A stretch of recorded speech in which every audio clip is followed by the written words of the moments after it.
Yeah. All right, man.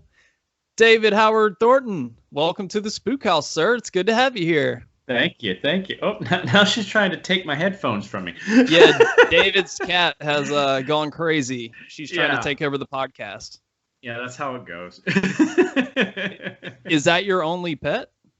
Yeah, that's the only one. It's actually my roommate's cat here, so it's the choice of living in New York City where the rent's so high you have to have roommates. Oh man, what part of New York are you in? I live in Astoria, Queens. Okay. So it's like right outside of Manhattan. It's like easy subway ride in, just boop right over the East River. Yeah, I got you. Oh yeah, according to IMDb, you have a birthday coming up, sir. Oh God. Happy birthday, man. I don't even want to think of that. It's like I turned 41 this year, so I'm just like, oh no, this is not right. I'm not supposed to be that age yet. No, because like when I was a kid, I thought that was archaic. I was like, no, that's like my parents. When their friends turned 40, they threw big, huge over the hill parties and stuff like that. And now I'm like, it's me now? No. Yeah, I'm in the mid 30 range, and yeah, I have those moments as well. I'm like, whoa, getting up there, man. It's a weird realization. It's just like, nah, this is not this. No. Yeah. Do you have any plans for your birthday? Are you a big birthday celebrate kind of guy? I'm probably not this year because COVID and stuff like that. Just kind of complicates everything. It's like last year because my birthday was right during Thanksgiving weekend, so everybody was out of town. So I was like, oh, you got to be kidding me, because it's like I want to do something special for my 40th, but everybody was gone. I was like, okay, well this year then I'll do something cool. I was thinking about taking myself down to Orlando this year, and because I have a lot of friends down there, and then hitting the parks and everything like that, and just regressing to my childhood. But then COVID. So yeah. That's a bummer. Yeah. Yeah. Do you have any plans for the holidays? Are you going to go back to Alabama? Oh, God, no. How often do you get back to Alabama? Every blue moon. It's just the last time I was there was 2 years ago for my 20th high school reunion, because I was like, okay, I got to go back for that, because it was right after we released on Netflix. So it's just like, yeah, I got to go make an appearance at that. Be like, hey, suckers. Had a lot of people seen the movie that you went to high school? Yeah, it was kind of funny. I think that was because I was such a geek growing up. I was like the theater geek that no one really paid attention to. So it was just that was like every geek's dream come true, was to be able to go back to your high school reunion and be like the cool guy. Right. All this oh my God, I saw your movie. Oh my God. Oh, it's like, yeah, you guys used to push me into lockers. Now you don't want to mess with me, do you? Yeah, exactly. I'm sure you got some interesting, I saw your movie. That was really good, David. Yeah. Oh, I definitely got some of those. Yeah. It was just like, oh. Yeah. You saw what I did to people. Mm-hmm. Yeah. That was fake. Don't worry about it. I'm not like that at all. Yeah. Oh, and speaking of anniversaries and all that kind of stuff, yesterday was the 30th anniversary of It. Yeah. The Miniseries. Yeah, I want to call it the movie, but you know the one. I always think of it as a movie too. I don't think of it as a miniseries, because it's just it was just a long movie split into two parts. Yeah, exactly. That's really what it was. Yeah, I think it's safe to say the first half is definitely the better half of that. Mm-hmm. Oh yeah, in both versions. It's just I think it's the stuff going on with the kids is the cooler stuff. It's just that's. Yeah. I think there's more of a sense of danger and urgency because they're kids. Yeah. As opposed to it's they're more vulnerable at that age. So it's just Plus that's really when he's doing all the stuff to really freak them out and really going after them more than he was. So when they're adults, he's not really going after them as much. They're going after him at that point. Yeah, and there's some really hammed up acting in the when you get to the adults in the first it's whoa, I don't remember some of this. This is interesting. Yeah. It's actually funny going back and watching it now, and I was like, man, this is not nearly as scary as I remember it being. Yeah, But I mean, it is iconic, and Tim Curry, one of the greats, one of the clown greats. Oh, definitely. You can't mess with Tim Curry. It's just like he really made that series anyway. Oh yeah, for sure. Have you ever met him? You've done like cons and stuff. Yeah, he's never been at any of the ones I've been at, so yeah. It's just I would love to meet him. That would be just great. Just it's a pity, with his stroke and everything. Right. And because that's got to suck because he's still mentally sharp as a tack. It's just like that stroke complicates things. It's just I had one of my mentors back home growing up. He was a great, fantastic actor. He was taught theater, and he had a stroke and it paralyzed half of his face. And it was just he, like I said, he was still mentally there, but then it inhibited a lot of what he could do on stage and stuff like that. But he still did it, but it just wasn't the same. And I was like, man, that sucks. Yeah. That's a tough one, man. Strokes and stuff. Speaking of cons and all that, I mean, obviously nobody's really done any. You were in North Carolina for the Mad Monster, right? Yes. Did you do that one? I didn't make it out to that one. Yeah, it was last year. Oh, okay. Never. Yeah. Wow. Man, time's just all screwed up. I'm like, wait, was that this year or last year? No, yeah, it was last year. It's like this year has been like the weirdest year with time to me. It's been the slowest year, but also the fastest year. Yeah, it's odd. Yeah. I was like, I don't even know what day it is most of the time anymore or what month. I'm like, where are we right now? Right. And you were supposed to do Carolina Fear Fest. I was, so I'm in Raleigh, North Carolina. So I was like, when I saw that you were announced and everybody else, I was like, yes. It was like the second year of it. The first year was pretty good, but it's pretty cool that North Carolina is getting a horror con. Yeah. It's good that that's happening. It's just because it's a fun place to visit. I was actually spent some time in Fayetteville a few years ago. I was down there for a few weeks doing the 39 steps. So I really got to just, hang out down there. It's like I fell in love with Cookout while I was there. Wow. Oh my God. That was those amazing. Milkshakes, man. Oh my God. The price for everything too. It's like I can get like an amazing meal for $6. I can get a hamburger, a corn dog, a thing of fries, and a milkshake for like $6. I'm like, and they're good. Yeah. And like the choices of milkshakes were amazing. It wasn't just chocolate and vanilla. It was like 30 different flavors or something like that. I was like, oh my God. So it just gave me reason to go in multiple days to get different milkshakes. Exactly. And they are the thickest milkshakes in the world. Oh my God. It's so good. Oh, I was so happy. I was so happy. Well, hey, maybe you can go back to one if they, do the Carolina Fear Fest again next year. Oh, I will be there. I will have someone drive me to one if I have to. I'll be like, someone please take me to Cookout. Yeah, I'll bring you a milkshake when I meet you. Yes. Yeah, I think like the best one I had was like the peanut butter Nutella one. That was just like, yeah. Might have to hit them up tomorrow. That made me a happy boy. Very happy boy. How about Bojangles? Did you hit up any Bojangles while you were here? No. Like, I mean, I grew up in Alabama, so we had Bojangles there too. So, okay. Yeah, so it's just like, Bojangles was okay. I was just like, Yeah, it's nothing special. It's what it is. Yeah, we had a place in Huntsville which was called Tenders. I don't know if it's still there or not, but they had amazing chicken fingers. Like the dipping sauce they made for it was their own homemade sauce, and it was just the best sauce in the world. I was like, I'll go there at least 2 or 3 times a week. Yeah, I'm a huge chicken finger guy. So yeah, man, I love. I'm vegetarian, but some of the fake chicken stuff is really good. Like, actually, I had some chicken nuggets for lunch today. Actually, I'll trust you on that. I don't believe you. Yeah, one of my old roommates, my best friend Noah, he's like a vegetarian. So it was funny when we lived together. It's like we were like Jack Spratt and his wife. It was just like he had all the vegan stuff, I had all the carnivore. And he's looking at me, he's like, "How the hell do you eat as much as you do and you don't gain anything?" And I'm like, I don't know. Yeah. So, what is there to do in Alabama as a young man in Huntsville? God, a whole lot of nothing, really. Yeah. It's just like basically back in the day, it was like everybody go to the mall.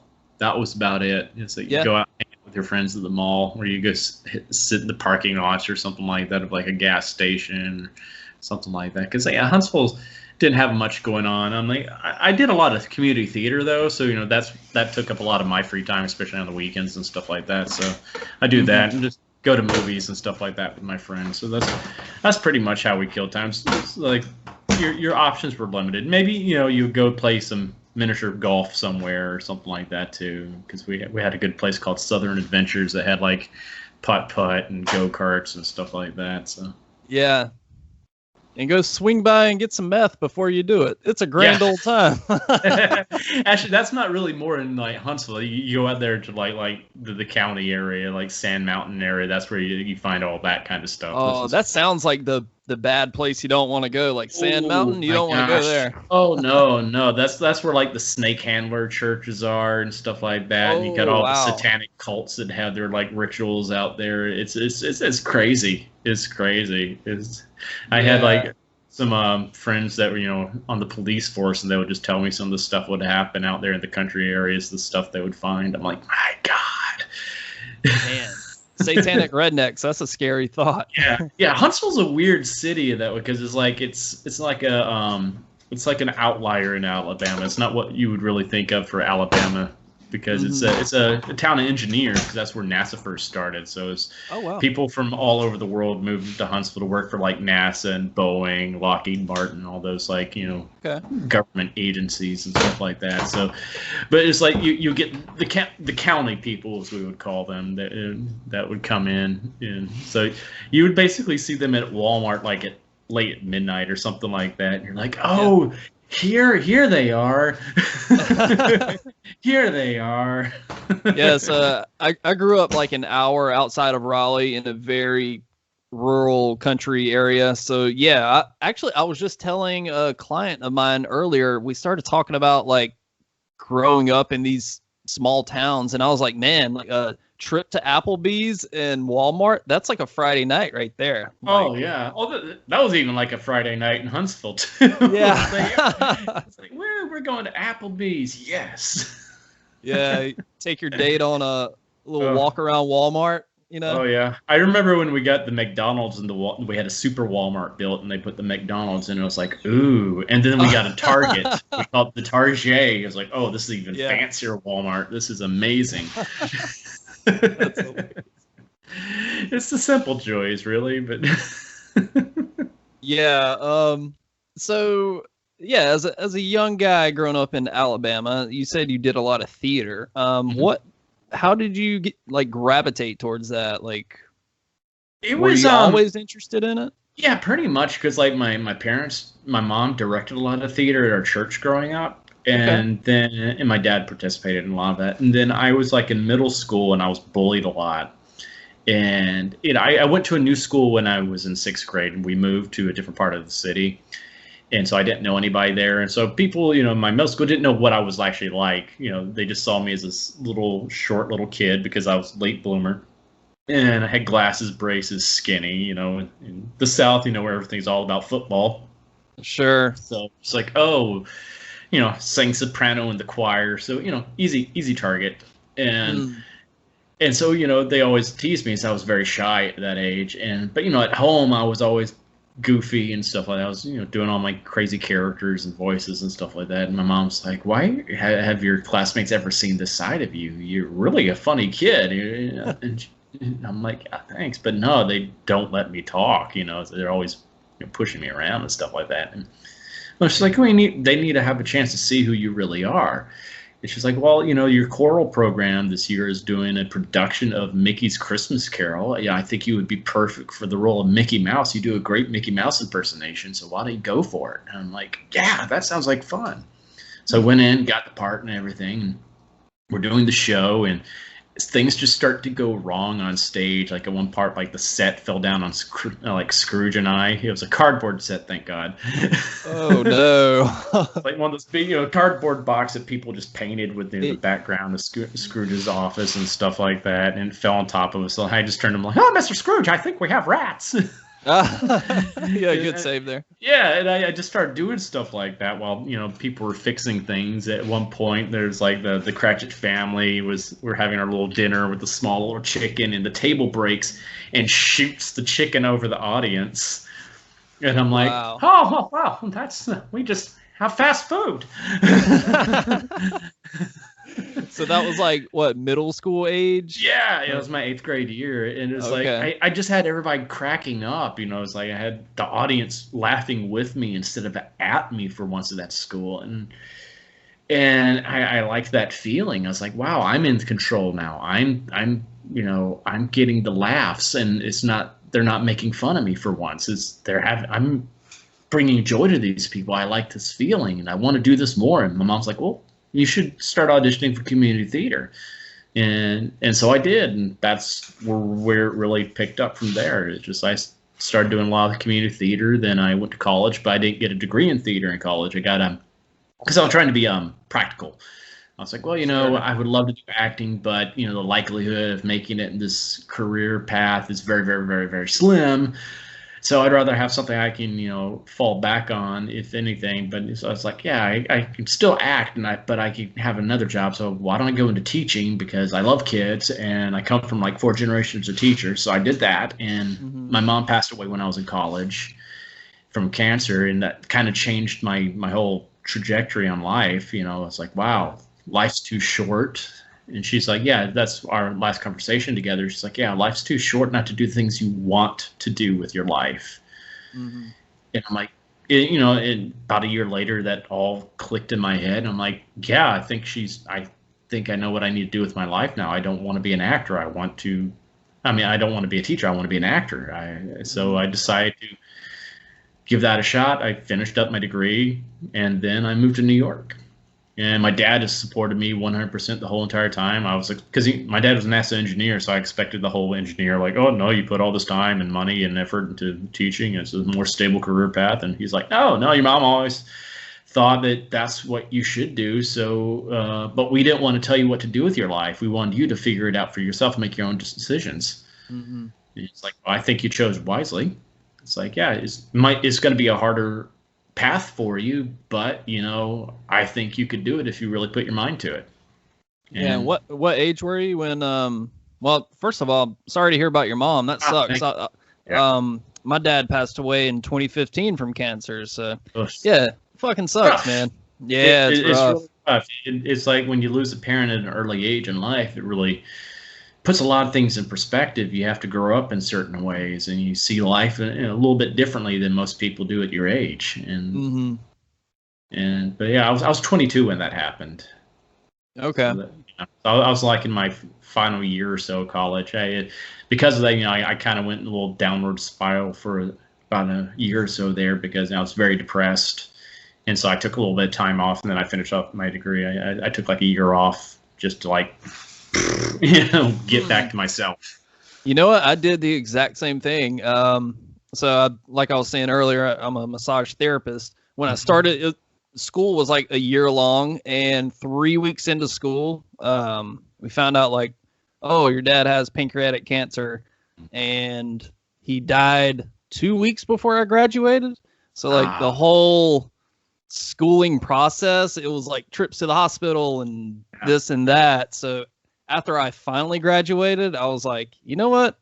I just need to like chill for a year or something. Or, I didn't plan for it to turn into a year. It just happened that way. But yeah. You got to do that. You got to do it, though. It's like sometimes you have to just like take some time for yourself. Yeah, for sure. Yeah. And that's what I did. And what I did for myself was that's when I really got more into theater. I was like, because it was escapism for me. I was like, sure.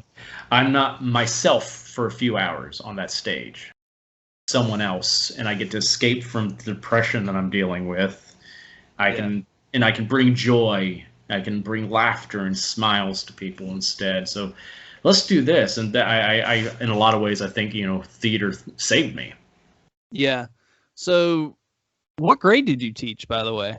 I taught elementary. I actually never got officially into the classroom. I was doing my internships in the schools, but I never actually had my own classroom to myself. Every time I was in the classroom, I always had, a teacher that was there, and stuff like that. But just yeah, it was really when it really hit me. It was like I was doing story time with my children one day, and I'm doing all the voices for all the characters, and they're just laughing and they're having fun. And it hit me. I was like, man, I get more fulfillment out of entertaining these kids instead of actually teaching them. I was like, that's what I need to do. This is what I need to do with my life. This brings joy. I just like that. Bringing joy to other people like that brings me joy, and I'm like, this is what I want to do. Yeah, that's cool, man. Have you ever tried stand-up? I used to way back when I was in high school. Really? You should give it another shot. I can see you. I've seen that video of you doing. For those that haven't seen David's YouTube channel, he has this video where he runs through like how many impressions in 110 impressions in like 9 minutes. Yeah, it's just like rapid fire impressions, and I'm like, holy shit, that's incredible. Yeah, it's insanity. I tried doing stand up. Thanks for thinking that, but I'm like I'm not really a writer. I'm like my comedic skills really excel more when I'm just in the moment, and I just think of things on my feet. I'm really good at improvisation and stuff like that. So it's just like. And stand-up's hard. I have a lot of friends that do stand-up professionally, and it's hard. I would say if all the arts professions and like theater and all that kind of stuff, I'm not talking about music or dance or anything like that. I'm talking like more like the acting professions. I would say stand-up is probably the hardest because it's all 100% dependent on you. You have to write your own materials. You have to put yourself out there constantly. Like my friends would be going here in the city. They'll be going from all over the city during weekend nights after working all day. Then they go out and try to do like a 3, 4, or 5 minute set in different clubs all over the city. And so they're having to just constantly travel. And you survive or fail based on yourself. No one else can make you succeed at that. It's tough. It's really tough. Right. Yeah, I don't know.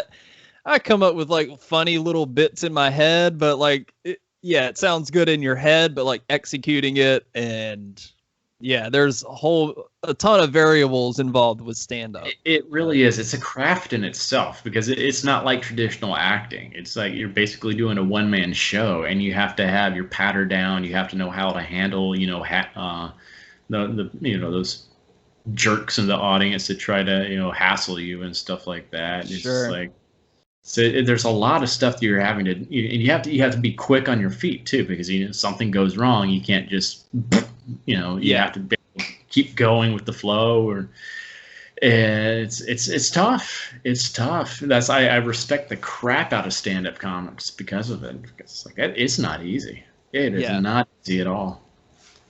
Do you have any mime experience? Actually, no. I wouldn't say like traditional mime experience. I grew up doing a lot of physical comedy. And I love that kind of acting because I grew up watching the greats from back in the day like Chaplin and Keaton, Harpo Marx, Laurel and Hardy. Then my aunt probably gave me one of the best Christmas gifts ever. When I think of it now, it was like besides my dog that I got when I was in second grade, but I say this is the second Christmas gift. It's like she gifted me a box set of all the Mr. Bean videos. Oh wow. Okay. And I would just sit there and digest those. I would watch them over and over and over and over and over. And I think that's where I got a lot of my style from, was from watching Mr. Bean and like Jim Carrey. I could see that. I see a lot of Jim Carrey like mannerisms in art. Yeah. In a way. It's like, because like Rowan Atkinson and Jim Carrey, I would say, were very, very good at having mastery over their body. They could do things with their body and their faces especially that you don't really see a lot of people doing. You saw it back then in like the silent film era, the vaudeville era, but you don't see it now, and it's a different type of art form, I would say, as well. And I had for 5 years I understudied Stephen Carl, who was Robbie Rotten on Lazy Town, as the Grinch in the national tour of How the Grinch Stole Christmas, the musical. And Stephen was a master at physical comedy as well. I think he actually went to clown college, if I'm not mistaken, in Iceland, where he was originally from. And so Stephen really helped, fine tune my skills that I had been cultivating my whole entire life. He would see what I would do, and he's like, okay, I got an idea for you. Why don't you do this, because you need to bring more attention to this. And if you do this, this, and this, it makes the joke work better that way. I'm like, that's cool. Okay, cool. I see the mind, because I had never had anybody that could actually sit me down and explain everything I had been doing to me. It was just something I learned from observation. I never was formally trained in acting, I would say. Everything I do, I've learned from watching other people. I've taken little bits and pieces from everybody I've watched and made it my own way. Yeah. So it was kind of cool having somebody that could actually sit me down, like explaining why certain things were funny. I was like, oh, that makes more sense now. Okay, cool. Is there any footage of you as Grandpa in The Grinch? I tried searching around. I didn't know if I was seeing you or... Yeah, I don't know if there really is, because I wasn't originally Grandpa. I was his understudy for about 3 years, and I took over him for like 2 years, my last 2 years of touring with it. So it's like there might be some footage somewhere, but I'm not sure. I wish. Yeah. Before that, I was Buzz Who in the chorus, and I understudied both Grinch and Grandpa at that point.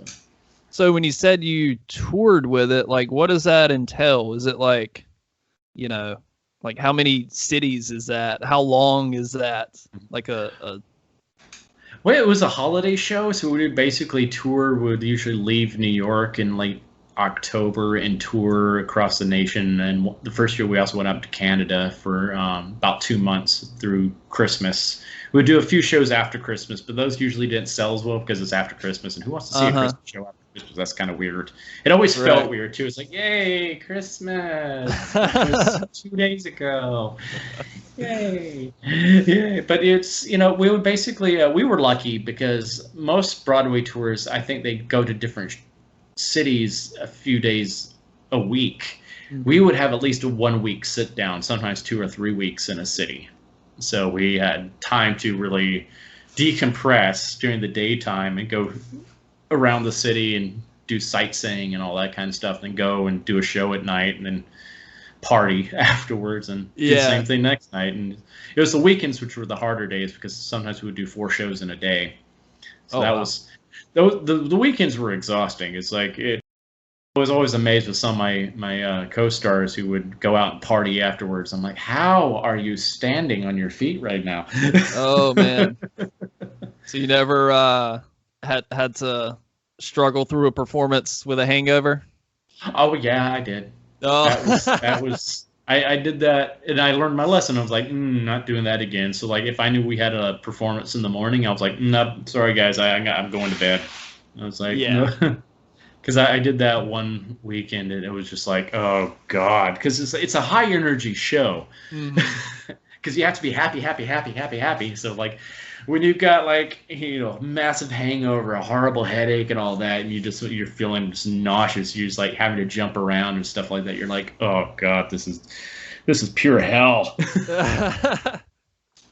Yeah, I think we've all been there though. I mean, if I have something important to do the next day, even if I just have one client, I'm like, I can't be hungover. But it's happened before, Yeah, it's like, that's the thing. It's like, now that I'm in my now 40s, but just like I just don't really go out and party like that as much because I can't recover nearly as fast as I used to. Like I remember back in college, I could be I wake up in the morning, I'm like, oh, and then like halfway through the day, I'm good. But now I'm just like, that whole entire day, I'm just like,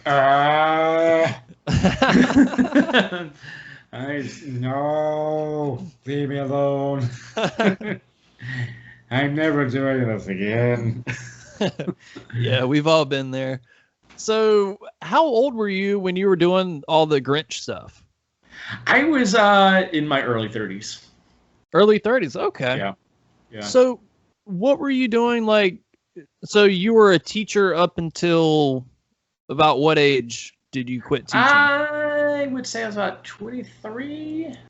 Oh, wow. Yeah, 23. Yeah. And then I took like a year or so because my dad, like after my mom died, he wasn't really in the best place either because my dad had never been alone.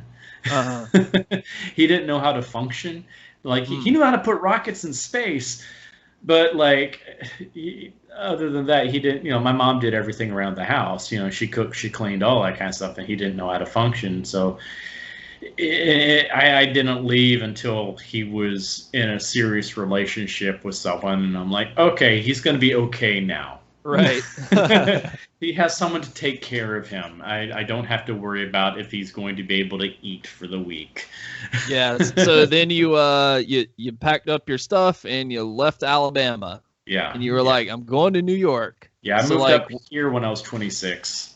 26. Okay. So like, what was that first day in New York like? You know, kid from Alabama, like, here I go. Like, yeah, hope this works. That was interesting. It's like it took me a little while to adapt because, you know, New York's a different place than Alabama is in a lot of ways. I really stuck out like a sore thumb when I first moved here because I'm walking down the street and waving at people and saying, "Hi, how are you doing? Good day, yeah. Good." You know, people are like looking at me like, "What the hell is wrong with you?" Well, like, you don't have a Southern accent. Well, I mean, I have an accent, so I can't really. Yeah. Maybe I'm not the best judge. Well, you know, it's after living here for 14 years, it kind of goes away. But it's like, you know, it's funny. Like, yeah, like when I first moved here, I definitely had one. I didn't think I had one, but then when I got a new phone and I had to change my voicemail message on it, and I heard my old voicemail message, I'm like, oh. Yeah, there it is. It's like, hey, how are you doing this day? Yeah. I was like, oh my God, that can't be me. No. Now I understand why people is like, can you get rid of that accent? I'm like, yeah. Yeah. So, you know, do you occasionally drink now or like from time to time? Yeah, right. I've never been a big drinker though because like. And alcoholism runs in my family. Sure. So I was always very careful about that in a lot of ways. Like, plus I like to be in control of myself too, because I as a kid I had a chemical imbalance, so I had a hard time controlling my emotions when I was younger. It went away when I hit puberty, thank God. But it's like, but I had a lot of years where I wasn't in control of myself. Oh, and so I don't like that feeling of. So you know, I've never done any drugs or anything like that for that same reason, because I like to. My mental functions working in that I'm already scatterbrained enough as it is. I don't want anything else making more scatterbrained. So don't want the tiger to get out of the cage. Yeah, exactly. I don't want to just wake up in a jail cell and like, what the hell happened? What did I do? Well, I asked that because at least personally, whenever I have a few beers, like the Southern accent really.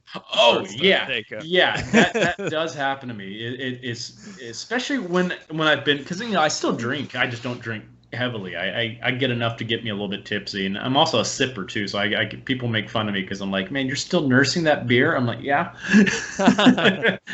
But it's like when I've been, especially when I've been conventions down south and I have a few beers in me, that's when the accent really comes out, and people are like, oh, there it is. I'm like, yeah. Yeah, when the nose gets red, the neck gets red too. Yeah, I definitely understand that. Yeah. So you moved to New York, and did you have like any odd jobs when you first moved there? Just a lot of waiting tables, and I'll do the odd acting jobs from here or there. It's like my first year or so living here, I did this off Broadway rock musical where we would just go to different venues all over the city, and we'd do the whole entire musical just in front of mics because we're trying to raise money because we wanted to put it on Broadway eventually, but just never happened because the producers really sucked at producing. But it was good. It's called Soul Searching, and a fun story about this is because we would play at different bars, and sometimes we would have opening acts for us. It's like 2007, I would say 2007, 2008. I can't remember exactly when this happened, but we're at this one bar one night, and our opening act was this girl named Stephanie, a blonde girl that was playing piano and singing songs that she wrote. And I was like, wow, she's really good. She's fantastic. She opened for us, get the crowd going. Like, of course, like after the show, we all hung out together drinking and just palling around. Never heard from her again or anything like that. And I forgot about that for a while. I didn't really think anything of it. And, then a few years ago, I was sitting, talking to my friend about that. And my friend Noah were like, yeah, remember that girl Stephanie? I was like, yeah, I wonder what happened. Then it dawned on me, like, wait a minute. That was Lady Gaga. Yeah. Holy, that. And my friend's like, oh my God, you're right. Wow. Wow. I was like, holy shit, Lady Gaga opened for us. Hey, man, you can always tell people that, like, yeah, I've done some stuff. Lady Gaga opened for us. Yeah, I mean, I doubt if she would even remember us, because this was when she was not Gaga. This was because it was like that's the thing she had to do. She had to change her whole persona to make herself stand out, and it worked. Yeah, but it's like that back then. I was like, holy shit, this woman is amazing. Because amazing voice. She wrote these songs. She was a true talent, a true musician. It's like, wow, she is good. And it's like, little did we know. Yeah, Art Clown and Lady Gaga. Yeah, the mashup we never knew that we wanted. Yeah. Like, if I ever meet her, I have to bring that up to her. I was like, I don't know if you remember this. I bet she does. Yes. I can't even remember the bar. It was just somewhere down in the village. It was just like, yeah. Yeah, that's awesome, man. Yeah. So, how did the Terrifier audition come to be? I found the audition online at the time because I had just gotten back from touring with Grinch and I decided to take a few months off, just living off of unemployment from the tour, because I want to just focus on acting. I want to get out of just waiting tables all the time. I want to really focus on acting. Mm-hmm. So I took some time off, and at the time I was really more focused on trying to get on Broadway or doing another Broadway tour. And I had been up for like 4 or 5 different Broadway tours and like final callbacks, and they all fell through for some reason or another. One of them literally came down to a flip of a coin.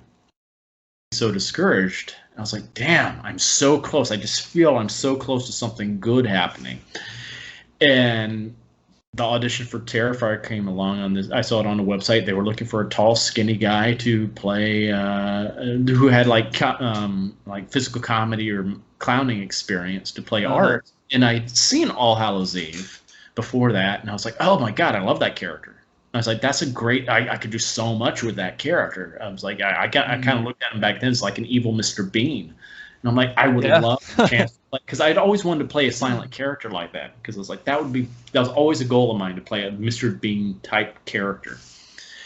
And I'm like, this is it. So I contact my agents. I'm like, please submit me for this. Push me for this, because I know I could get this. And I had never done film work really before. I had done extra work, but never anything substantial. And I was like, this would, if anything, this would be a great segue for me into film. If I could get this, it would be great for resume builder and stuff like that. I can, And so they sent me in, and I go in for my audition, and I walk into the room, and everybody has scripts in their hands, and I never got a script. And I'm like, oh God, no. And I asked them at the front desk, and like, oh, I'm sorry, no, you should have gotten one. I'm like, God, are you kidding me? And so they call me in the room. I'm like, I am so sorry. I'm not prepared. I never got a script. And they're like, oh no, Damien's like, oh, you don't need one, man. It's just like, Art doesn't talk. I'm like, oh, okay, phew.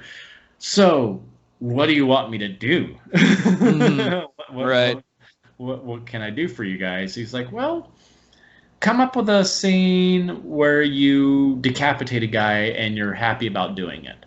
That's all I was given. And I'm like, oh, cool. Can I take a few minutes just to think it through and come up with something? He's like, no. We're kind of busy because we got a lot of auditions. Just do it right now. And I'm like, oh, okay.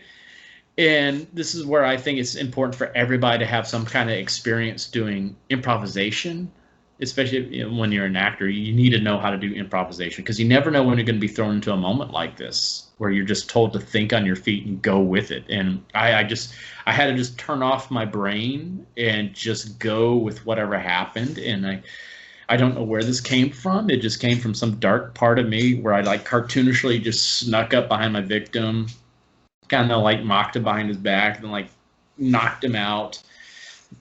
Took out a saw, sawed off his head, picked it up, looked at it, tasted the blood, didn't like the taste of it, so I take out a salt shaker and season it. That's awesome. So I'm like, oh, I like it, and kind of bathe in a little bit, and I just skipped out on my merry way. And that's what got me the part. They were cracking up by the end of it, and they're like, can you come in and do a makeup test? Which is basically saying, yeah, you've got the part. And that's every actor's dream audition, to walk out of the room thinking you have the part. It's like, that is a rarity. I know, like when they were auditioning for the leads for part 2, they had to go in several times for multiple auditions over and over and again to see how they worked with other people and blah blah blah. And I just walked out of there knowing I had the part. The other people had to sit there for months not knowing. Yeah, I'm assuming you had part 2 on lock. There were no auditions. What if you had like showed up on set and Damien was like, oh yeah, I got an art audition, just hold on. You'd be like, what the fuck, man? Is it for my stunt double? Yeah. So I guess like Damien gave you a call and was like, hey, you got the part, or? Well, actually, that's what's funny about it. I thought I had the part, but I wasn't 100% sure. And then like for a few months, I hadn't heard anything. And I'm like, so I even sent him a message like, so are we still doing this makeup test? It's like, oh yeah, let's do it in a few weeks. So I go in and I get the makeup test on. I got all the makeup on. I even like turned to him at one point. I'm like, so do I have the part? It's like, oh yeah, you didn't know? Yeah, you had it for the day you auditioned. It's like, your agent didn't tell you? I'm like, no. Oh wow. No, my agent didn't tell me anything. I'm not with that agent anymore. Oh, yeah, that would have been a nice little detail to know. Yeah, that's kind of important to know those things. Like, oh yeah, you got cast. Oh, cool. Wait, he told your agent the day you auditioned that you got the part? I guess. Oh, I don't know. It was just like no communication there. That whole entire time I was doing all the communication between. About payments and everything, I was basically handling all myself. It's like my agent didn't do anything. I was pissed. Like, because I also have a manager too, and my manager's like, I don't know what's going on. So like afterwards, like my manager and I are like, we got to find someone else, and now I have a more capable agent. So, well, good. Yeah, makes a difference. Yeah. So after the makeup test, like how soon did you guys start shooting? A few months later. Okay. I started filming October of 2015. So I think I had the audition back in like April or May of 2015. And then I went in for the makeup test during that summer. And then we started filming a few months later. Oh, wow. Yeah. Because I had to build all the prosthetics and stuff like that. Yeah. So at the time, were you like, this is, I think this is like something special? Or was it like, this will be fun. This is good work. I was more like, this will be fun. This is going to be good work. It'll be good for a resume because we were a very low budget movie, and we didn't have the Hollywood engine behind us. So I was like, who knows if anybody's going to see this? Maybe just the fans of All Hallows Eve. Right. So I think that would be cool, and that's even how Damien was kind of. We're all kind of approaching it this way. It's like, we think this is a cool movie. We think this will be fun. Mm-hmm. So yeah, but we didn't anticipate what happened. Yeah, it seems like it's like every year it gets a little more popular, and it's crazy. I guess I would compare it to like, I don't know, Trick or Treat or something. Like, it really found its legs like years later, and has like a cult following in that way, which is pretty cool. So it's like, wow. And that's why I find out more and more, people are still finding the movie. I mean, we're no longer on Netflix because our contract ended with Netflix, but like that really helped us a lot was when we got on Netflix. That really, boom, put us out there because it made us so much more accessible to people. Yeah, I found that out last night when I went to rewatch the movie. I was like, what the hell, Netflix? I had to buy it off Prime, which is well, it's big also deal. on Tubi if you have Tubi. We just went on Tubi recently. Oh, okay. Yeah. Go Tubi. But thank you for buying it off Prime. That helps us. That's the thing. It's like, that's because like we didn't get rich off of this movie by any means because it's like, you don't. Right. So, I guess, do you have any idea like how Terrifier 2 is going to be, like how people are going to watch it? We're still trying to figure that out right now because, like this whole stupid virus kind of put a damper on a lot of that kind of stuff because we were almost done filming. I think we had maybe 2 weeks left of filming when we had to go into lockdown in March here in New York. So that was like, but we're finally almost done. I'm going to be filming my last scene next month in December. So that's going to be, so we anticipate all the filming to be finished by into December. So we're hoping to get released sometime early, mid next year. That's, knock on wood, all that. But we have to find distribution. We want to first finish the movie. And then once we get that, we can look for distribution and stuff like that. I don't think this time it'll be as difficult to find distribution as it was for the first one because now we have a name behind us. We have a following. So people are like, I think people are really chomping at the bit to hopefully take us on. So so I guess you won't do like pull a Halloween Kills and be like, oh, it's pushed back to next October. Yeah, we don't want to do that. It's like as much because even though it takes place on Halloween, we want it to get out there to the world. We're so excited for people to see this. Like we're tired of it not being out there in the world because there's so much we're having to keep quiet, and we're just like, oh, we just want everybody to see this thing. It's such a fun movie. We're very excited. I want people to, especially for my new co-stars, I want them to be introduced to the world so their careers can start up and start going somewhere and stuff like that too, because I think they're so fantastically talented, and I want them to get recognized for what they've put into this, especially our female lead Lauren Lavera. She's fantastic, and this girl went through so much hell in this movie. So she deserves whatever accolades are coming her way because she's amazing. She's absolutely amazing. So I think there's talks of us possibly even doing a road show of it, like kind of like what Kevin Smith did with the last Jay and Silent Bob movie. Oh, that would be cool. Yeah, because we're not sure it would be able to be actually released in theaters just because of the subject matter. Because I think the first 5 minutes of the movie would get us an NC-17 rating. Oh wow! Okay. Yeah, it's pretty violent. Well, that's good news. I guess you guys aren't gonna tone it down at all for the sequel. No, we don't want to. It's like because we know that's what the fans want to see. Right. This is a movie for the fans, funded by the fans primarily too. Yeah. So we're giving the fans what they want to see. Like that's the thing is like when the first film came out, Damon has looked at all the reviews, all the criticism, good and bad, and he's taken it all to heart when he was writing part 2. And he's like, okay, let's address the things that people thought worked and didn't work, and let's improve on things, make things bigger and better in that way. And that's what we've done. I think this is a superior film to the first film in so many ways. The trailer looks amazing. I was so hyped when I saw that trailer, and I think the trailer dropped before they announced, like, oh well, it's not going to be out in October. It was like, damn it. Yeah. It's but it's a great trailer because it really I love that trailer. It's a great trailer because it doesn't ruin anything. There's so much that you don't see in that trailer, like characters that you don't see in that trailer even.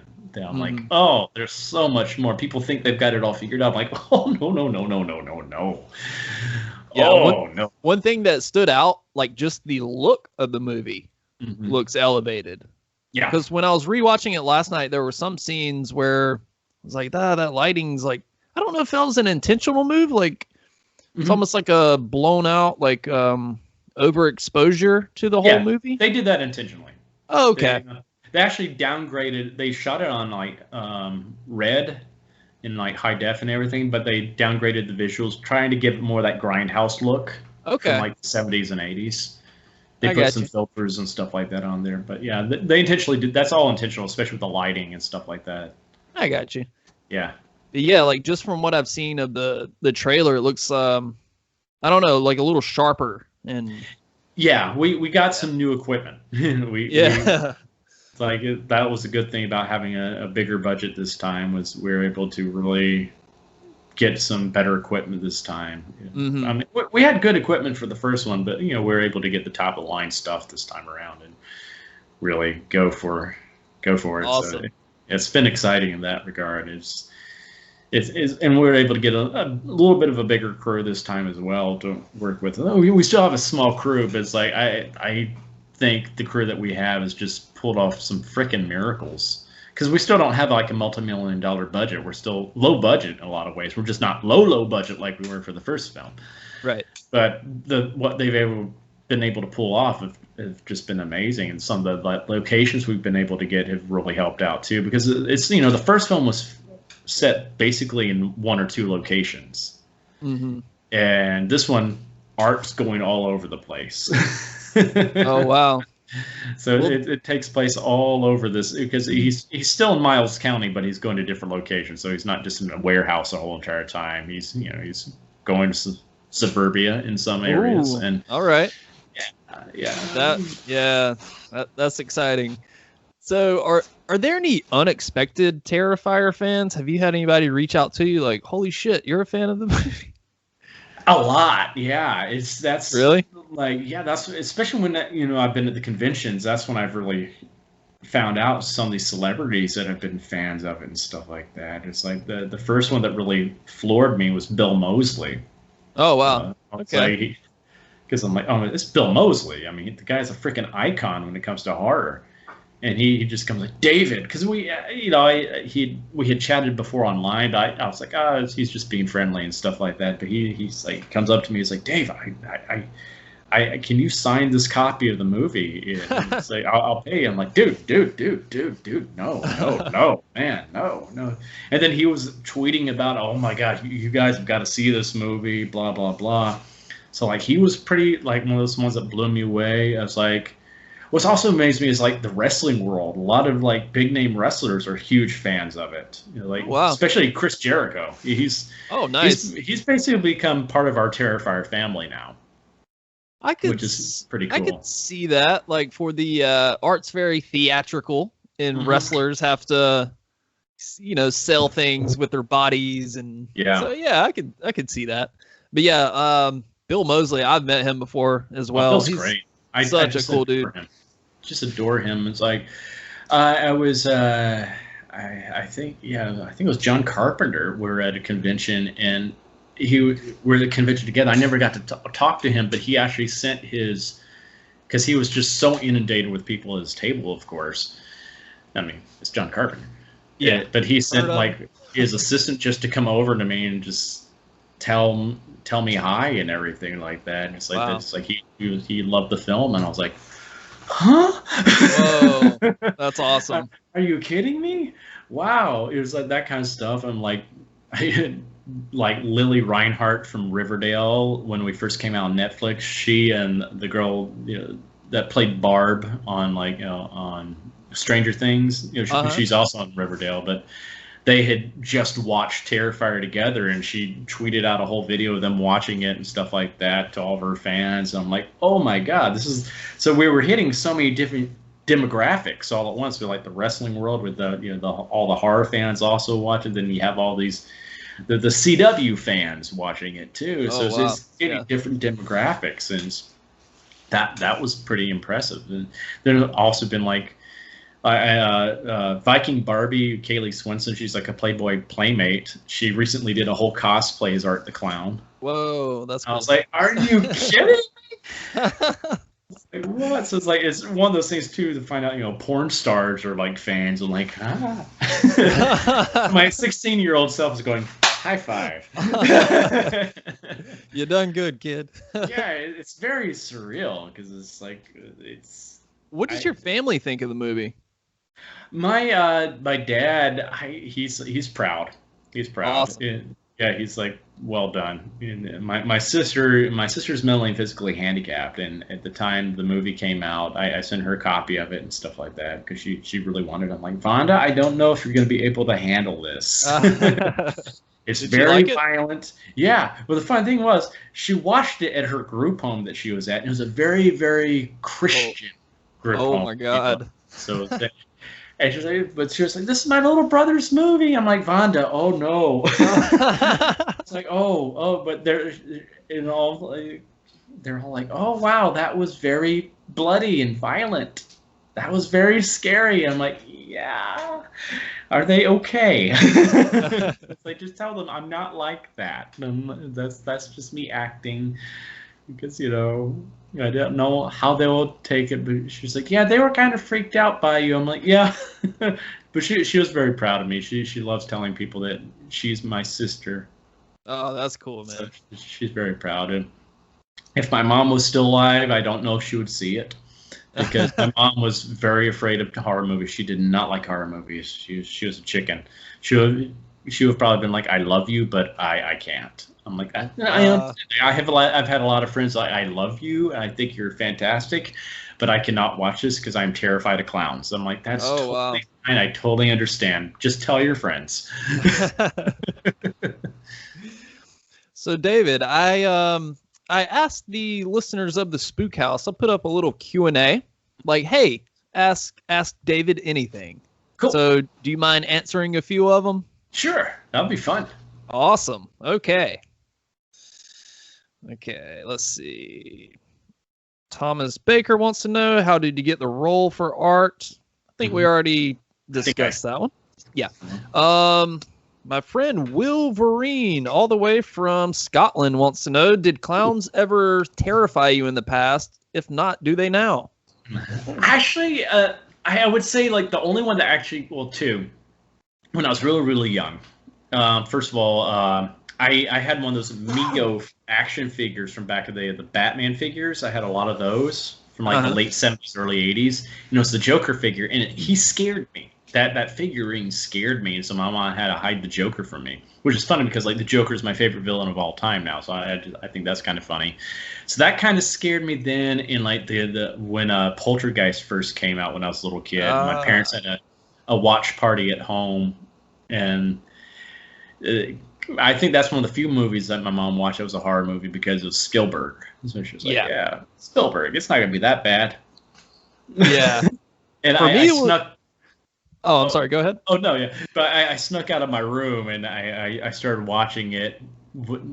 Didn't think that they knew I was there, but they knew. But but the whole clown scene and that freaked me out. And I'm like, oh no. So yeah. But after that, I've never really been afraid of clowns. They've never really scared me. I kind of always loved clowns. Yeah. Same here. But as a kid, I remember Bozo the Clown. Remember that guy? He had the talk show. I met Bozo one time. Whoa! He came to Huntsville when I was in 3rd grade, and I got called to be on stage with him. And so I didn't get to do the grand prize game, unfortunately, though. But I was a huge Bozo fan. I used to watch him every morning before I went to school. Was that It's on WGN when I was a kid. Yeah, was that like a traveling thing, or? No, I think just that year he traveled. Oh wow! Did his show in different cities.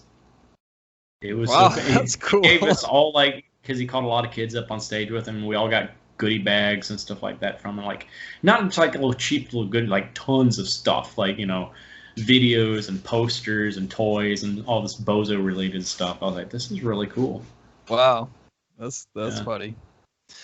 All right, let's see here. Silent Rick asks, which scene from any film you've done as art was the most disturbing? Well, I can't talk about what's in part 2. Okay. Yeah. Yeah, there's actually the scene I'm going to be filming. I've already started filming the first part of it. I filmed that back in not December, but February.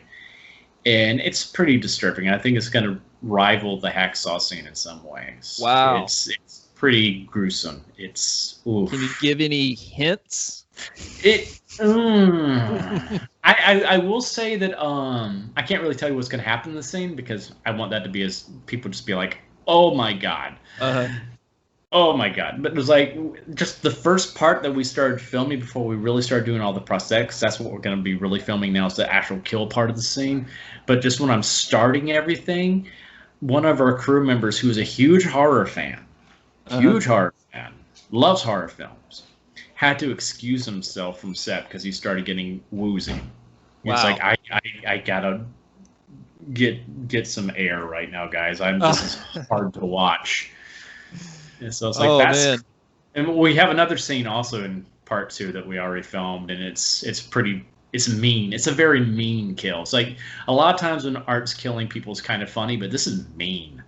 And wow. Damien even said he was getting nauseous when he was editing it. Because it was just it's like, this is hard to watch. I'm like, yeah. Well, I think everybody's curiosity is now piqued, including mine. Yeah, we haven't pulled back at all with the gore. I think we've actually gone forward with it because one of the things Damien, we were talking about is like you have to begin the movie and end a movie with a bang because those are the two parts people really remember about a movie. Mm-hmm. Like the middle part can be really good, but if you have a crappy ending or a crappy beginning, people will remember that. And so we start the movie off with a bang and end it with a bang. And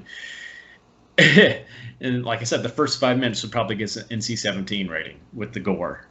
Is it the opening scene is the one that you're talking about? Mm-hmm. Oh, wow. Okay.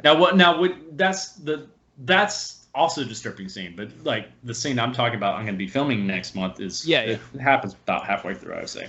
Okay. All right. Okay, here's another one from Lilfley. I'm not sure how to say that. Will we ever get a backstory of Art the Clown, or will he always be a mystery? Mysteries in all caps for some reason, but will he be a mystery? We're not gonna. We offer some clues in part 2, especially if you know where to look. We're thinking about addressing more of his past in part 3. But at the same time, I think the mystery is key to the character. True.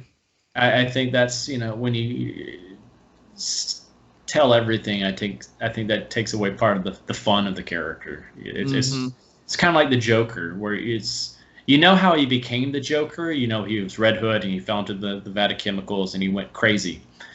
But you don't necessarily know who he was before that. Sure. And I like that. I like that kind of mystery to it. So that's...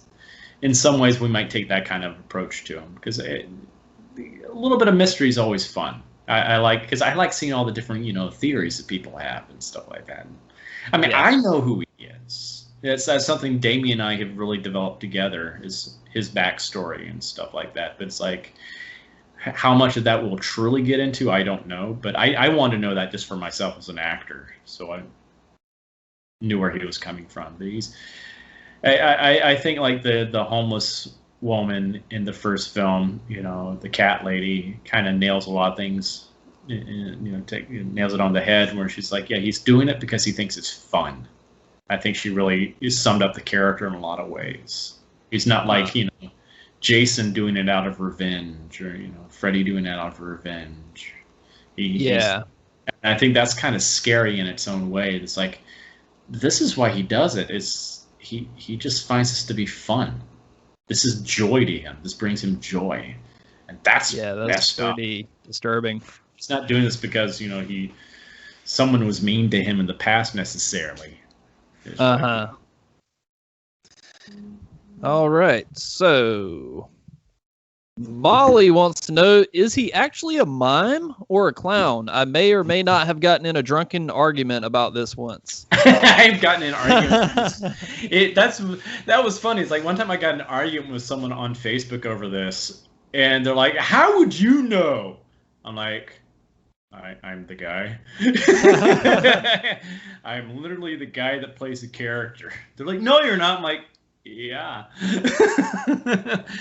But so are you saying he's a mime? Hell no. It's in his name, Art the Clown. But here's the reason why. He's a silent clown. There are different types of clowns out there, and he's a silent clown. A good example of a silent clown is Emmett Kelly's character that he used to do back in the day. That was a silent clown. Harpo Marx was a silent clown. Mr. Bean is a silent clown. Sure. They might not have the makeup on, but that is the style of a silent clown. And the difference between silent clowns and mimes are mimes do not use props. That's why they're called mimes. They pantomime everything. Silent clowns do use props. Very good point. He wouldn't be an effective killer if he was a mime. That's true. Yeah, I have this idea, like maybe one film someone calls him a mime at one point. He just like, what? All right, that one is settled. Okay, yep. Cherry Haycraft wants to know, I know Terrifier 2 has some great horror icons part of the cast. What other horror icon would you want to work with on Terrifier 3? Oh gosh, there's some. I think Bruce Campbell would be fun. Yeah, I think that would be a good one. I would be so intimidated though at the same time, because I've been at conventions with him. He's like one of the few people I've been at multiple conventions with I have never really interacted with, because I'm just like I love him so much, and he's just so intimidating in person because he's just so freaking charismatic, and I'm just like, man, I don't want to have some bad experience with him. But I was like in an elevator one time and I made him laugh. And I was like, that does it. I'm good with that. I'm good with that. I'm like, okay. I made Bruce Campbell laugh. So I think that would be fun to work with him, because I think he could do some crazy things. I think his kind of style would fit really well into the art universe. Yeah. Yeah, I could see that. That would be a lot of fun. Yeah, Bill Moseley would be a lot of fun too. I was about to say Bill Moseley. I was like, yeah. Put our boy Bill in the movie. Oh yeah, and it's like, well, we wanted to kind of get him in Terrifier 2, but like we just didn't have a part that we felt was worthy of him. Okay. And I was like, man, it's like, because he was interested too. It was like, man, but we'd love to, but we don't have a part that's right for you. It's like, we want you though. Right. We'd love to work with, because Bill is like the sweetest guy too. He's just such a great person all around. It's like, that's what's so funny about these horror guys. It's like they're all like great people in real life. Like Kane Hodder's a huge, friend of ours now too. He would love to really get involved with Terrifier as well. And we're like, yeah, we don't have anything worthy of Kane either in part 2. So it's just like, man, but they're in like real life, they're just the biggest teddy bears. They play these horrible, scary, crazy people on film, but they're like the nicest, chill dudes in real life. Yeah, those are some solid picks for part 3. All right, that's all the Instagram questions. My girlfriend has a question for you. Cool. So she's a school psychologist. She works with elementary kids, actually. Yeah. So it was kind of funny. We were watching the movie again last night, and she was like kind of analyzing art from like that perspective. And yeah. She was like, "Is he nonverbal? Like, is he what was the question? Is he selectively nonverbal? Like, does he choose not to speak, or can he not speak?" I can't say.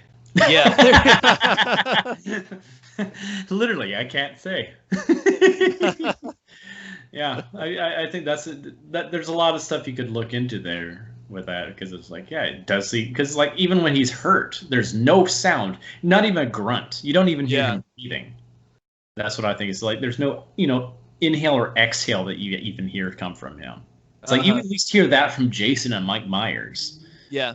but you hear no sounds come from him. And I think that's what adds to his disturbing nature. It's like it just makes him more inhuman in that way. Yeah. It's like there's something strange with this guy. There's no sound, even when he's stabbed in the foot. No scream, no grunt, even nothing. Not even or nothing. Yeah. I love that. I think it's interesting. When you were filming certain scenes, did you ever like catch yourself like, "Hey," and you were like, "Oh shit"? Yeah, because on set, that's something I try to intentionally do is not make sounds when I'm doing any of that. It's hard, especially when you're doing like the fights.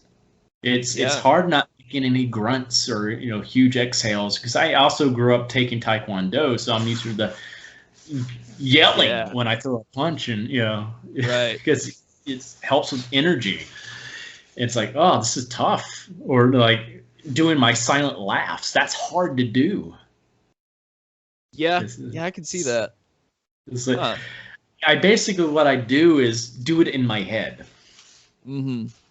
There have been a few times where, like, go ahead, if they want a really big laugh out of me and I know they're not doing any sound, like they're not recording sound, they're like, go ahead and actually laugh so we can actually make it look like you're. I'm like, okay, cool, and then I'll do that. But that's very rare.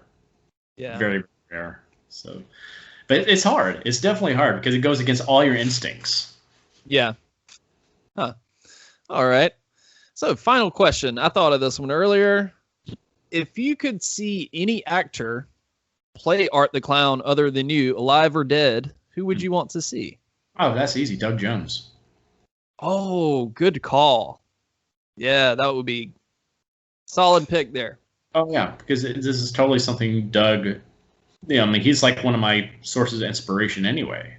It's like, since I was a kid, I think, I was like, oh, he's like me. He's tall, skinny guy, and he plays. He's really physical. He great mastery of his body, and I'm like, I would love to have his type of career one day. Because I never wanted to be like the male romantic leads or anything. I always wanted to be the character guy. I think the character guys had the more fun roles anyway. And then it's like, I would love to do what Doug does one day. So that it's like if I couldn't do it, Doug would be amazing. Yeah, that's a very good pick. Yeah. I would love to see Doug do a makeup test of Art the Clown just to see what it looks like. That would be cool. It probably looks very similar to me. Probably, yeah. You guys definitely have a lot of similarities. I actually met Doug down in North Carolina last year at Mad Monster Party. No kidding. Yeah. Awesome. I was he is the nicest guy. We just sat down and talked for about an hour or so, just getting to know each other. It was just wonderful. It's like, this is amazing. It's just like, I get to talk to the guy that's, it's like basically for me meeting Robin Williams or Jim Carrey. It's like, oh my gosh, I actually get to talk to the guy that's inspired me. And I can really pick his brain, and he's just such a nice guy. It's like, we even joked, like, we need to play father and son or something like that. It's like I think they need to get him, Javier Botet, and the three of us together and make some kind of deadly trio out of the three of us. I think that would be like these tall, skinny guys. That would be fun. Yeah, I haven't met Javier yet, but I understand he's just a really cool guy too in real life. My pick would be Jim Carrey. Oh yeah. Yeah, that would be cool.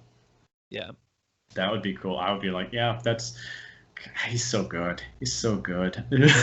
Yeah. I've been enjoying watching him on SNL recently. I'm like, oh, it's so good seeing him do comedy again. Yeah. Like, I miss Jim Carrey being Jim Carrey. Yeah. It's like, actually, when I saw the Sonic movie, I was like, that's why I saw the Sonic movie. It's like, it's Jim Carrey being Jim Carrey again. I got to watch this. Did you enjoy it? I haven't seen it yet. I actually kind of enjoyed it in some ways. Yeah. Okay. I was like, but like I said, it's Jim Carrey. So it's like, I watched it for Jim Carrey. Right. I watch of course. anything he does because I just love to watch him work. Yeah. Yeah, I even really enjoy his more dramatic roles. One of my favorite movies of his that doesn't get enough love is I Love You, Philip Morris. Have you seen that one? Yeah. Oh, God. Amazing movie. That's like, I've probably watched that like 10 times. Yeah, it's, God, so good. Yeah. He's really good. Really good. Such a smart man too. Such a smart man. But you have to be. It's like that's with comedy. You can't be stupid and do comedy well. Mm-hmm. You have to be smart to play the fool, I guess you could say, in a lot of ways. Sure. Yeah. Shout out to Jim Carrey. Come on the show sometime. Yes. I would love to meet you, Jim. I love you, man. So, yeah, that's all the questions. And look, I don't want to take up too much more of your time. It's what's the temperature like up there in New York right now? It's getting cold down here, man. It's like dropped down to the 30s in North Carolina. Yeah, it's 48 degrees here right now, but yesterday it was almost freezing. Dude, it's colder here than New York right now. That's crazy. That's crazy. That's always weird to me when I see like it's colder in Alabama than it is in New York. I'm like, what? Do you still keep up with the Alabama weather? Oh yeah. Especially when it gets too cold, because I love seeing them do reports when they're supposed to get snow and they're like, okay, everything's closed. We think we're gonna get snow, because I remember that as a kid. Everything would close down if they even thought we're gonna have snow. Yep. And then you get like 1 inch maybe, and they're like, oh God, chaos! It's absolute chaos. I'm like, oh no, because like when I first moved here to New York, I had no idea what cold weather really was. Oh man. And then like the first snow, I was excited. Then I'm like, after my first snow, I was like, I hate snow. this is not fun like it was in Alabama, because in Alabama everything closed and you could just go out and play and enjoy it. Here you have to still go to work. Yeah. You have to hike through it, and your shoes are soaking wet by the time you get to work. Then you have to walk around in soggy, cold socks and shoes. You're like, this sucks. Yeah, that's rough, man. And so cold. So you said that Terrifier 2 hopefully will be out early next year, like early mid next year. Yeah, that's what we're hoping. It's like I said, it depends on how quickly we can get it all edited and how quickly we can get distribution behind it. And that, I think it's probably going to be more, video demand like it was last time. But I still hope we can at least do some limited runs in theaters, because I think it's one of those things that needs to be seen with a big audience. But, with COVID, who knows right now? Sure. That's the thing. It's like this stupid COVID. Hopefully, knock on wood, we get a vaccine sometime soon out to everybody. We can get back to normal. Yeah. Yeah, get back to normal. There's a segue I could go into, but I'm not gonna. We don't want to get political right now. Please, God, can we get some normalcy in the world? January. Oh, man. January 20th. Need we say more? No. Yeah. All right, David. Well, hey, man, thank you so much for doing the podcast. I really appreciated it. If you ever do Carolina Fear Fest, I would love to go out for a beer with you. Yeah, I think I'm going to be there next year. I think that they're anticipating having me back for next year to make up for this year. So cool, man. Yeah, I would love. All right, David. Well, thanks for being on the podcast, man. Take care. Oh, real quick, do you have anything you want to plug? Oh, God, yeah. Yeah, I'm the worst at doing this. Like, plug away, please. Oh, God. Where can people find you? I'm on Facebook and Instagram under David Howard Thornton, and I have Cameo page as well. So, since I'm not doing conventions, I've been doing a lot of Cameo pages. So if you have a birthday or you want me to wish people Merry Christmas or whatever, you can find me on Cameo. I charge the same as I do for an autograph too. I'm not one of those people that charges $100 for one of those things. I don't want people going broke for something like that. So it's like, yeah. So yeah. Oh, and in January I start filming 2 more films. I have a cameo role in this film called Time's Up that is made by a bunch of horror people. Damon Maffei from Strangers Too Prey at Night and Haunt. Elsie Holt from You're Next, Felissa Rose as well. Nice. So I play a creepy janitor, which is going to be a fun role for me in that. So awesome. Yeah, and then I start filming what we're hoping is going to be another franchise called Stream. I'm going to be filming that with a lot of our Terrifier people, our Fuzz and Lens guys. This is their big horror film that they're making, so that's going to be fun. Stream. Yeah, you can look it up on IMDb. They've already announced some of the cast. They got some cool names for the horror world involved. So I believe Jeffrey Combs is going to be our main bad guy in that. I get to be one of the bad guys too. Sweet. But that's someone I'm looking forward to working with too, because I think he's an amazing character actor. Oh, he is. Yeah. Yeah. It's like everybody thinks of him as Reanimator. I always think of him from The Frighteners. I thought that. I was about to say that. Yeah. My God, he was amazing in that. I was like, he's so creepy in that. Oh, I love it. I'm like, I'm excited. I think that's due for a rewatch. I haven't seen that in. Yeah. It's been a while since I watched that. It's like, that was a great movie. Great Peter Jackson movie. Yeah. Yeah. Weird, right? I know. So it was before Peter Jackson was Peter Jackson. You know? Right. It's like, it was such a good movie. Such a great cast. Oh my God, what a great cast. Great concept too. I'm like, it's a shame they didn't make any more of those. Yeah, that's true. Yeah. Shout out to The Frighteners. Good movie. Underrated. Yeah, it really is. Michael J. Fox, Jake Busey, John Astin, Chi McBride, all these awesome people in it. Yeah, man. All right, so you got those two movies coming out, or you're going to start filming those. Those sound really good, man. I will definitely keep my eyes out for that. So. Oh, and I have another one I did a little cameo for called The Dark Offerings that should be coming out sometime soon. I don't know exactly when yet. But we filmed that exclusively over Zoom during COVID. Cool. So there are a lot of horror people involved with that as well, like Tamara Glenn, Felissa Rose, Eileen Dietz. It's like the whole movie takes place on Zoom? Basically? Like, oh, cool. Yeah, which is interesting because, I wasn't in the room with anybody else, so we're all having to interact over Zoom and act off of each other that way. So that was interesting. Yeah, that seems to be like I'm sure you've seen that movie that came out on Shudder. It was done all over Zoom. I forgot the name of it, but yeah, that seems to be pretty popular right now. But that's a pretty cool concept. Like, I would like to see more people do that. So, and I think people are going to be forced to do that. I do. Well, I guess I got to go now because my battery light just came on my computer. I'm like, oh, that's our sign there. Yeah. All right, David, thank you so much for being on the thank you so much for being on the Spook House, man. It was good to have you here. You're welcome. Thank you for having me on here as well. Sorry I had to cut you off. I'm like, oh crap.